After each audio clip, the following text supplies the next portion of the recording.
I was sort of hoping to get a few of you old sign painters out of the woodwork and tell me your stories of how you learned how to paint signs and how you learned what lettering looked like. And I thought this might jog some of your memories. These are plates that came from a ring binder.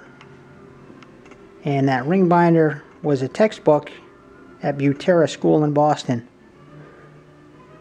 And they had a sign school in the basement there many years ago. These came from a friend of mine. I'm not quite old enough to have gone to Butera School. But as you can see, this was probably about the most influential thing for me as far as learning what letters were to look like. And I still use these alphabets to this day because I do a lot of hand-lettered jobs here, and I also use fonts that mimic these alphabets as well. But if any of you guys want to tell me your stories or do a video, please share them with me. I love hearing the stories, especially those of you guys that are a little up there and maybe retired in your 60s and 70s and 80s, because you guys really, you did it from scratch. You did it the way that a true craftsman creates signs. From raw materials with brushes and paint. I've been lucky enough to have contact with several of those guys here in upstate New York.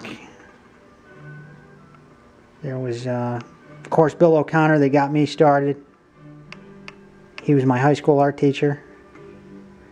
And Charlie McCabe, who sadly just passed this past week. John Daly. Joe Barry.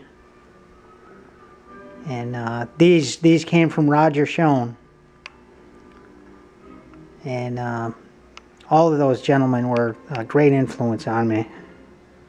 Very kind, very generous, very humble, each and every one of them.